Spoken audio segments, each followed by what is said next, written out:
Questions ഇല്ല എന്നുള്ളത് നമ്മുടെ മുന്നിലുള്ള വലിയൊരു പ്രശ്നമാണ് അല്ലേ?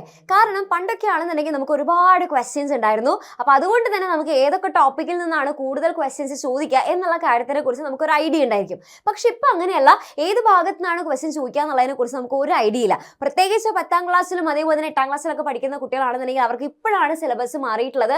അപ്പോൾ അതുകൊണ്ട് തന്നെ ഏതാണ് ഇമ്പോർട്ടൻ്റ് ആയിട്ടുള്ള ഭാഗങ്ങൾ, എങ്ങനെയാണ് ഓരോ ടോപ്പിക്കിൽ നിന്നും ക്വസ്റ്റ്യൻ ചോദിക്കുക, ഇതൊന്നും പലർക്കും ഒരു ഐഡിയ ഉണ്ടായിരിക്കില്ല. അപ്പം നിങ്ങൾ ആരും തന്നെ ടെൻഷൻ അടിക്കേണ്ട. നമ്മുടെ SCRT നിങ്ങൾക്ക് വേണ്ടിയിട്ട് മോഡൽ ക്വസ്റ്റ്യൻ പേപ്പർ റിലീസ് ചെയ്തിട്ടുണ്ട്. കാരണം ഇപ്പോൾ ഓണം എക്സാം ഒക്കെ വരികയാണല്ലോ. അപ്പോൾ അതിന് നിങ്ങൾക്ക് കുറച്ചും കൂടി ഒരു കോൺഫിഡൻസ് ഒക്കെ തരാനും എങ്ങനെയാണ് ക്വസ്റ്റ്യൻസ് ഒക്കെ വരിക എന്നുള്ള ഒരു ചെറിയൊരു ഐഡിയ ഒക്കെ തരാൻ വേണ്ടിയിട്ടാണ് ഇപ്പോൾ SCRT model question paper release ചെയ്തിട്ടുള്ളത്. അപ്പോൾ നിങ്ങൾക്കത് ഓൺലൈനിൽ നമ്മുടെ ഗൂഗിളിലൊക്കെ നോക്കുകയാണെന്നുണ്ടെങ്കിൽ നിങ്ങൾക്ക് കിട്ടാനായിട്ട് സാധിക്കും. ഇനി അഥവാ നിങ്ങൾക്ക് അത് കിട്ടിയിട്ടില്ല എന്നുണ്ടെങ്കിലും ടെൻഷൻ അടിക്കേണ്ട. നിങ്ങൾക്കത് പെട്ടെന്ന് എളുപ്പത്തിൽ കിട്ടാൻ വേണ്ടിയിട്ട് അതിൻ്റെ ലിങ്ക് മിസ് ഒരു ഡിസ്ക്രിപ്ഷനിൽ കൊടുക്കുന്നുണ്ട്. അപ്പോൾ നമ്മൾ തന്നെ നിങ്ങൾക്ക് വേണ്ടിയിട്ട് ഓരോ ടോപ്പിക്കും അല്ലെങ്കിൽ ഓരോ സബ്ജക്റ്റിൻ്റെയും ക്വസ്റ്റ്യൻ പേപ്പർ ആയിട്ട് ഇവിടെ കൊടുത്തിട്ടുണ്ട്. അപ്പോൾ ആ ലിങ്ക് ഡിസ്ക്രിപ്ഷനിൽ കൊടുക്കുന്നുണ്ട്. അത് കറക്റ്റായിട്ട് തന്നെ ചെക്ക്ഔട്ട് ചെയ്യുക.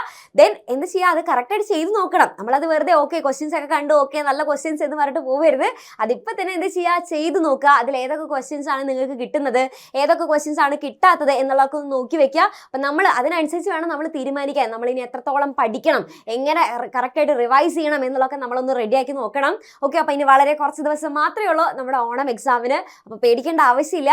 കറക്റ്റായിട്ട് തന്നെ ട്രൈ ചെയ്ത് കഴിഞ്ഞാൽ അല്ലെങ്കിൽ നന്നായിട്ടൊന്ന് ശ്രമിച്ചു കഴിഞ്ഞാൽ നിങ്ങൾക്ക് എന്തായാലും ഓണം എക്സാമിന് നല്ല മാർക്ക് തന്നെ സ്കോർ ചെയ്യാനായിട്ട് സാധിക്കും. ഇനി കൂടുതൽ നിങ്ങൾക്ക് ഒരു സപ്പോർട്ട് വേണമെന്നുണ്ടെങ്കിൽ നമ്മുടെ എക്സാമിൻ്റെ ബാച്ചസ് ഉണ്ട്. അപ്പോൾ ബാച്ചസിൽ ജോയിൻ ചെയ്യാൻ ഈ താഴെ കാണുന്ന നമ്പറിൽ കോൺടാക്ട് ചെയ്യുക. അപ്പോൾ അങ്ങനെയാണെന്നുണ്ടെങ്കിൽ ഈ ഒരു വിവരം നിങ്ങളുടെ ഫ്രണ്ട്സിനൊക്കെ വേഗം തന്നെ ഷെയർ ചെയ്ത് കൊടുക്കുക. വേഗം തന്നെ മോഡൽ ക്വസ്റ്റ്യൻ പേപ്പറൊക്കെ അടിപൊളിയായിട്ട് ചെയ്ത് നോക്കാനായിട്ട് ട്രൈ ചെയ്യാം. ഇത് കൂടാതെ ഒരു കാര്യം കൂടെ മിസ് സൂചിപ്പിച്ചു തരാം. കാരണം ഇപ്പം നമുക്ക് ഓണം എക്സാം ഒക്കെ വരുന്നതുകൊണ്ട് തന്നെ പലർക്കും നല്ല ടെൻഷനായിട്ട് തുടങ്ങിയിട്ടുണ്ട്. നിങ്ങൾ ആരും ടെൻഷൻ അടിക്കേണ്ട. ഇനിയുള്ള ദിവസങ്ങൾ വളരെ കുറച്ച് ദിവസം മാത്രമേ ഉള്ളൂ.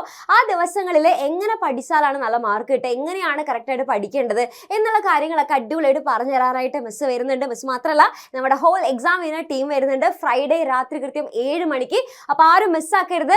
നമ്മുടെ ഫൈനൽ ബാച്ച് ലോഞ്ചും കൂടി ആയിരിക്കും ആ ഒരു സമയത്ത് നടക്കുന്നുണ്ടായിരിക്കും. ഇനി അങ്ങോട്ട് നമുക്കൊരു ബാച്ച് ഉണ്ടായിരിക്കില്ല, അവസാനത്തെ ബാച്ച് ആയിരിക്കും. അപ്പോൾ ആരും മിസ്സാക്കാതെ എന്ത് ചെയ്യുക, കറക്റ്റായിട്ട് തന്നെ കറക്റ്റ് ടൈമിൽ തന്നെ വരിക, അടിപൊളിയായിട്ട് പഠിക്കുക. അപ്പോൾ ഇനി ടെൻഷനൊന്നും ആവശ്യമില്ല. മിസ്സിന് അറിയാം നിങ്ങൾ അത്യാവശ്യം നല്ല ടെൻഷൻ അടിച്ച് തുടങ്ങിയിട്ടുണ്ടായിരിക്കും. പക്ഷെ അത് ശരിയാക്കി എടുക്കാം. ഓക്കെ, അപ്പം നമ്മളുണ്ട് മക്കളെ നിങ്ങളുടെ കൂടെ. Don't worry. അപ്പം നമ്മൾ എന്ത് ചെയ്യുക, അടിപൊളിയായിട്ട് ഓണം എക്സാം ഇത്തവണ എന്തായാലും നമ്മളെ സെറ്റ് ആക്കിയിരിക്കും.